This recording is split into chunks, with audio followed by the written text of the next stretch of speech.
As the court pleases, my lords.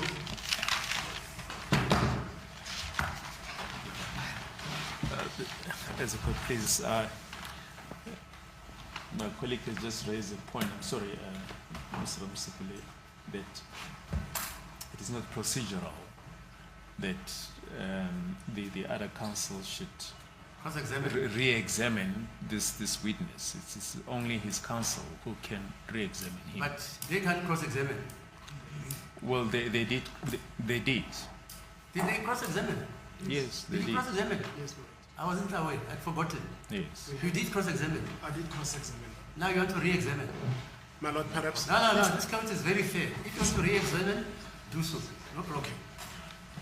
As the court pleases, my lord. I want all the information. Okay. Now, Mr. Gwabeni, good day. Ngiyabulisa. Yebo. Now, you are saying, as the police officers are talking to you, they are asking you, where do you stay during the day where we can find you? Remember that aspect of your evidence? Uthi-ke ukhuluma akubuza-ke ukuthi-ke emini uhlala kuphi nendawo la esingakuthola khona uma ngabe sikufuna angithi. Yeah. Yes. And who was asking that question? Who was leading that interview with you? Ubani owayebuza lo mbuzo? Ubani owayehola leyo nsolo khona leyo kanye nawe? Owayekhona angiyabakhohlwa abantu amagama abilo ohamba ngemoto ebovu. I forget their names, but it's the one that was found in the red vehicle. And for the record, because that's been placed on record from your evidence in chief and in cross-examination, you previously stated that the person who was driving the red motor vehicle was Sergeant Mukhani. Ubusushilo ngaphambilini-ke lokho ukuthi-ke umuntu wayehamba ngayo imoto ebomvu kwakuSergeant Mukhadi. Yebo. Yes. Okay. And now you have also testified that at the gold spot at that municipal area, a plastic bag was placed over your head, correct?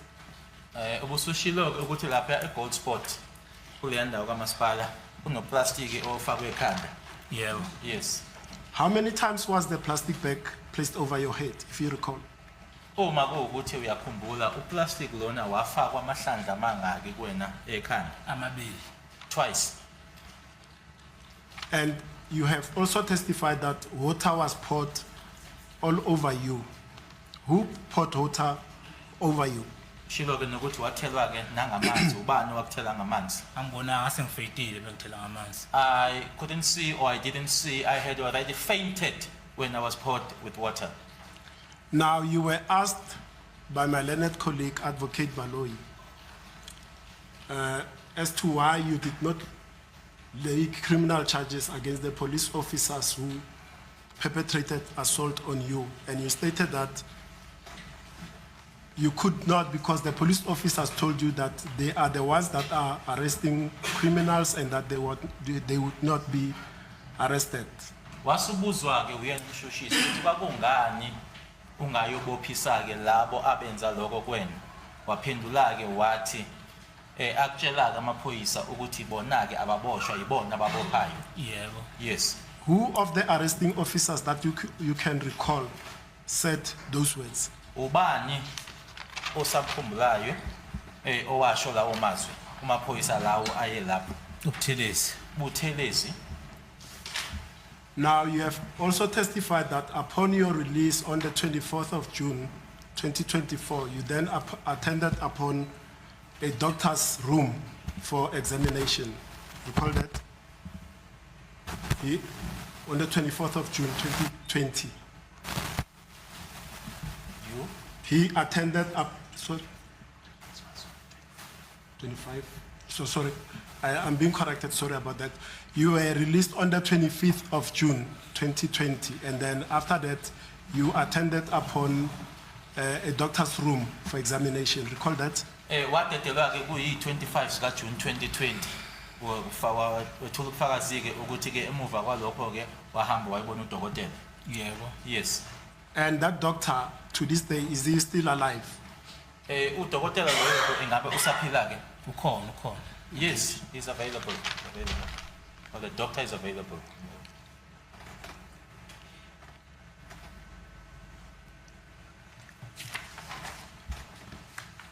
Okay. Now, let me leave this one, sorry. Now, it was also put to you that after the police obtained a statement from Absalom Zungu on the 17th of November 2019, an attempt on the life of Constable Zungu's life was made. And that attempt was apparently carried out by one Nkazamulo. Yes, Nkazamulo, that you have said in this court that you know. Did Nkazamulo ever tell you that he threatened the life of Constable Zungu? Okunye futhi ke okushiwo ke kwena ke la enkantolo ukuthi ke kwakusemuva kokuthi kune statement esenziwa ke uZungu ngazo i17 zika November 2019 ukuthi ke kwazanywa ke ukuthi ke kulinyazwe ke yena uConstable Zungu uyena uNkazimulo Zungu. Ingabe uNkazimulo Zungu wakutshela yini wena ukuthi ke wazama As you could please, my lord, we really don't want to interfere with the cross-examination of Mr. Ramusipili, but we don't think that is a fair question, my lord. I'll withdraw the question, Manab, that's fine, we can move on. Now, it was put to you, and with certain phone calls referred to, that you and accused number 2, Mr. Bongani Ntanzi, that you know as Mafika, contacted each other. Do you dispute that you and Mr. Ntanzi contacted each other during the time that you've known him? Kunye futhi ke okushiwe ke kwena lana ukuthi ke kwakunenkathi ke la khona ke waxhumana naye ke umsolo wesibili omazike nanjengo Mafika wena ke uyakuphikisana noma uyakuphika ke lokho ukuthi ke wena ke waxhumana naye noma kwakhona ukuxhumana phakathi kwenu. Ukuxhumana mhlawumbe kanjani? Telephonically. Ngocingo. Hayi akukho. No, there isn't any. Okay. Now, you were also shown a photograph that emanates from exhibit DD5. So can I just get clarity on that answer? I don't know whether it's been disputed or that there's no dispute. It's being denied. Why do you say it's disputed? It's being denied. Angithi uyakuphikisa. Hello? You say you never contacted Mafika, you never ever, with a fellow telephone.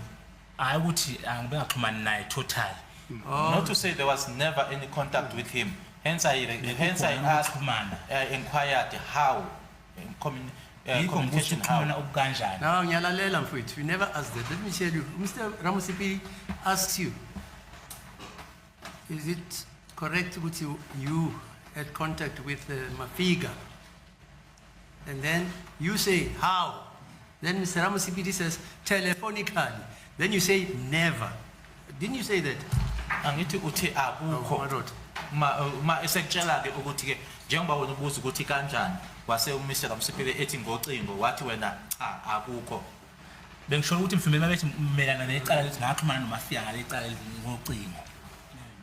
Was responding in this fashion or in this sense, my lord, contact telephonically with regards to the case. I was responding in that sense. Not general telephonic contact as an acquaintance and a friend of yours, not in respect of any particular case.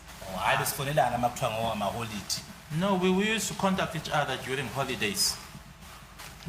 Now you were shown a photograph of accused number 2, where he's holding the door of the silver polo. You remember that photograph? Accused number 1, I'm sorry, where he's wearing a red t-shirt and he's at the door of a silver polo motor vehicle. You recall that photograph? Kunesithombe la okusitshengisiwe ke sika accused number 1 egqoke ke iskipa esibomvu ebambe isicabha make isivalo ke semoto ipolo le esilver. Yasikhumbula? Ngiyamkhumbula yena simfica le ethembisi. Yeah, umfihlo. Isithombe lesi, uyasikhumbula Yeah, isithombe lesi ngiyasikhumbula, uShuli? ngiyasikhumbula. Yes, I remember that photo that was pointed out. Yeah. Now, if I ask you this, did you have photographs of accused number 2 on your phone that you gave to Constable Zungu? Unazo yini ithombe ngamsolo wesibili owawunazo efonini yakho owayinikeza uConstable Zungu? Hayi, No, anginazo. I don't have it. Okay. Now, you have said that you do not know the contents of exhibit ZZZ5, correct? The statement that is attributed to you that was allegedly obtained by Brigadier Geninda. Ushilo ke ukuthi statement lesi ebesifunda ke lana enkantolo sifunda uyena ke umshushisi athi ke kwakuyi statement esathathwa uBrigadier Geninda kuwena ke ukuthi okulapha yana lokhu kubhalwe lapha yana awukwazi. Yebo, ngikwazi. Yes, I do not know the contents thereof. Now, yesterday, in an effort to show that that which is contained in that statement does not accord with the statements of accused number 1, 2 statements were read to you by the learned colleague Advocate Balo here. Did Brigadier Geninda read those 2 statements that Advocate Balo read to you on the 24th of June when you met him at Fosloras? Manje ke izolo ukhombisa ke ukuthi ke lesa statement ke asihambelani nestatement lesi abathi ke senziwe uyena uaccused number 1. Kune statement ezimbili ke ezifundiwe la izolo uyena uadvocate uBaloyi. Ingabe ke ngazo i24 zika June 2020 ngathi ke unaye noma undawonye noBrigadier Geninda wakufundela lezi statement ezimbili? Cha, kasengifundele. No, he never read them.